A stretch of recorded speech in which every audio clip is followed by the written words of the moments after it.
4 domaines dans lesquels chacun de nous doit investir pour avoir une vie équilibrée, assurante et bien investie. Parce qu'en réalité, l'investissement, c'est ça qui nous donne tout dans la vie, de tous les temps et de tous les jours. Par exemple, un agriculteur qui veut faire le champ lors de la récolte, il bénéficie beaucoup de choses, mais il a d'abord investi. Si on prend le cas de l'éducation, là aussi il faut beaucoup investir et qui prend un peu de temps. Donc l'investissement est la base de toute chose. Dans cette vidéo, j'aimerais qu'on parle de ces 4 investissements nécessaires et essentiels dans la vie de tout et chacun de nous. Bonjour chers tous, j'espère que vous allez bien. Moi je vais très mieux ici. Donc, n'oubliez pas de vous abonner, de partager et de liker pour ne plus rater aucune de nos vidéos. Et nous sommes là. Et pour ceux qui ne me connaissent pas pour la première fois, je m'appelle Alassane, je suis créateur de contenu, je suis aussi entrepreneur. Nous intervenons également avec mon équipe dans plusieurs domaines dont on va énumérer au fil du temps. Et sans plus tarder, le premier des investissements à faire ici, c'est dans le domaine de la santé. Car on dit souvent que la santé n'a pas de prix. Hier seulement, les mots intestinaux ont pris de dessus sur moi. Je ne pouvais même pas parler, je ne pouvais pas faire de mouvement. Et ça là, si je vous dis aujourd'hui je serai en face de vous, je ne pourrais vous rien dire. Donc c'est ce pourquoi je dis, la santé nous vaut le coup. Car si vous allez au niveau des hôpitaux, sur les guérisseurs traditionnels, beaucoup de personnes se plaignent à cause de leur santé. D'autres ont beaucoup d'argent, mais aujourd'hui, si on les demande s'ils sont aimés ou bien ils veulent avoir beaucoup d'argent, ils diront non, qu'ils préfèrent avoir la santé et échanger leur santé par l'argent. Donc, le second domaine dans lequel il faut beaucoup investir, c'est dans le domaine de la connaissance. Je dis bien sûr la connaissance. On dit souvent qui connaît, connaît. Et celui qui ne connaît pas, ne connaît pas. Ce qui est tellement fascinant, celui qui ne connaît pas peut connaître. Parce que la connaissance en réalité est obligatoire pour se défendre et pour pouvoir survivre. C'est ce pourquoi l'un des rappeurs les plus célèbres du rap français, Youssoupha, a dit la connaissance est une arme. Tellement la connaissance est une arme. Mais pour connaître, il faut passer par l'ADR. ADR, défini comme apprendre, désapprendre et réapprendre. Et pour apprendre, désapprendre et réapprendre, il faut passer par 3 techniques essentielles. La première des techniques, c'est la technique de la lecture continue. Donc il faut beaucoup lire, il faut suivre les audio podcasts, les vidéos podcasts aussi, les vidéos YouTube. Et aussi s'inspirer des CV, des biographies de grandes personnes. Aussi des biographies des personnes dont tu veux t'inspirer. Donc il y a de ça là. La deuxième technique par laquelle tu auras une connaissance approfondie dans toute ta vie, c'est d'apprendre de tes erreurs du passé. Oui, les erreurs que tu as commises 10 ans en arrière, 5 ans en arrière, 1 an en arrière, voire 6 mois en arrière ou bien une semaine en arrière, je dirais même une journée en arrière. Ces erreurs ne doivent plus être répétées au jour J. Donc ça te permettra de grandir. Car les erreurs que tu avais commises, si celles-ci ne sont pas répétées, ça te permettra de grandir davantage. Et cela fait grandir aussi ta connaissance.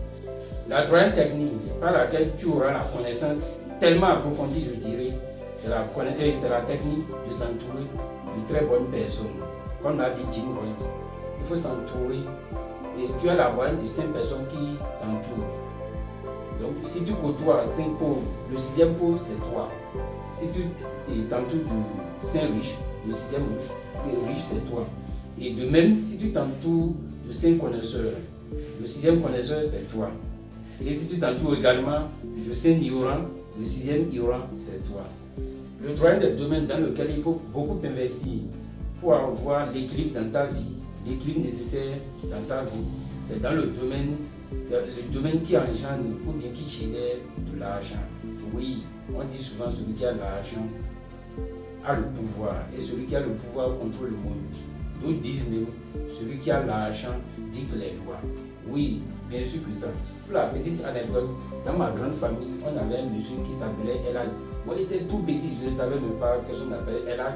Bon, Elad, c'est finalement que j'ai appris. C'est celui qui est allé à la Mecque au moins une seule fois dans sa vie. Et ce Elad-là, souvent s'il y a des réunions, c'est ce dernier qui dicte d'abord, il est le premier qui est informé, qui a réunion. Et lors de la réunion, c'est lui qui débute, qui fait l'ouverture, et c'est lui qui fait encore la fermeture de la réunion qui est décidée. Les modules qui sont développés lors de la réunion, c'est lui qui en possède ces modules. Et c'est lui qui parle plus. Mais à maintes reprises, un jour, moi je suis allé voir mon grand-papa pour lui dire, Pépé, pourquoi toujours c'est elle seule qui parle, alors que vous êtes les aînés de ce dernier? Et Pépé m'a dit, non, tu ne sais pas ce qui se passe, petit. Il a dit, non, je sais. Comme vous êtes les plus aînés, vous deviez mieux parler que lui. Pépé m'a dit, lorsqu'il y a des cotisations familiales, elle a, par exemple, si on dit de cotiser jusqu'à 1 million, elle est capable de donner 700 000, voire 900 000. Les 100 000 restants sont cotisés par le reste de la famille. Je dis, ah bon, waouh. Donc c'est ce pourquoi vous laissez être manipulé par elle. Et le vieux me dit, c'est une obligation. C'est une obligation. Parce qu'il est capable de nous financer à n'importe quel moment et sur les domaines tellement essentiels de notre vie. Donc c'est de là que j'ai commencé. Qui a de l'argent contrôle le monde. Et qui a de l'argent dicte telle loi. Bon, c'est ce pourquoi moi j'ai confirmé ce qui dit souvent, l'argent fait le bonheur. Oui, je suis d'accord. Et il y a d'autres qui ont dit que l'argent contribue au bonheur. En tout cas, si tu veux le bonheur, il faut avoir l'argent quand même. Donc, et moi, je confirme pour dire que si tu as l'argent, tu peux te servir ou bien tu peux t'offrir n'importe quel loisir.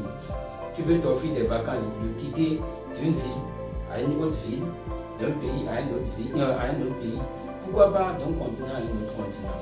Celui qui a l'argent peut faire de son possible pour avoir un couple tellement heureux, pour avoir une famille heureuse et faire ce qu'il veut dans toute sa vie.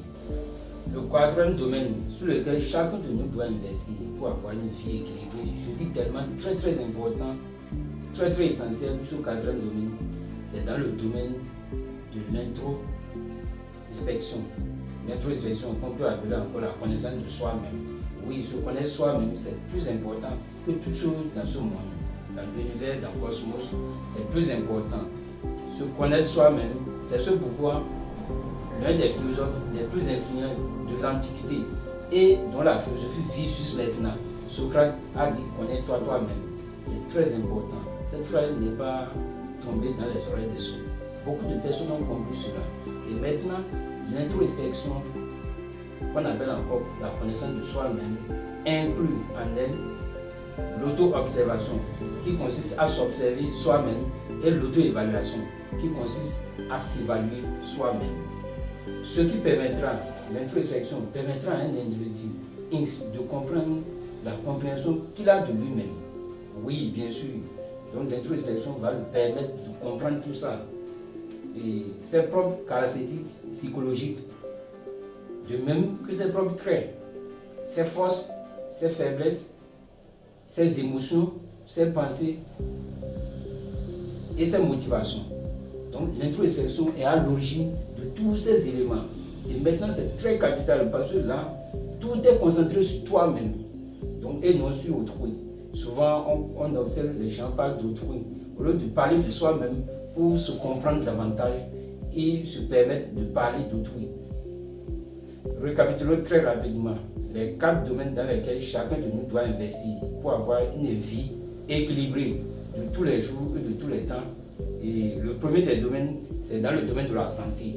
Oui, on dit souvent que la santé n'a pas de prix. Et quiconque veut bien vivre, penser, réfléchir, travailler, doit chercher à acquérir la santé. Et c'est ce pourquoi toute personne qui prie, que ce soit à l'église, à la mosquée, même les athées, prient à avoir la santé. C'est la première des choses. Maintenant, la deuxième des choses, c'est dans le domaine de la connaissance. Qui ne connaît rien est ignorant. Et l'ignorance est dangereuse. Donc c'est ça. Donc quel que soit le prix que la connaissance va te coûter, c'est mieux de la payer. Alors de payer ce prix-là. C'est ce pourquoi même Abraham Lincoln a dit, si vous pensez que l'éducation coûte cher, essayez l'ignorance. Donc parce que c'est que l'ignorance, il n'y a rien de bon dans l'ignorance. Le troisième des domaines dans lequel chacun de nous doit investir, c'est le domaine qui génère ou bien engendre de l'argent. Oui, grâce à l'argent, tu peux t'offrir beaucoup de choses. Et dans ce monde d'aujourd'hui, sans l'argent, tu ne peux rien. Même pour marcher, c'est l'argent. Parce qu'aujourd'hui, tu as au moins, minimum, tu as besoin d'un vélo. Tu as besoin d'un vélo. Donc ça, c'est l'argent. Je ne sais pas, à chacun de vous, de me mettre dans les commentaires quels sont d'autres domaines dans lesquels l'homme peut investir.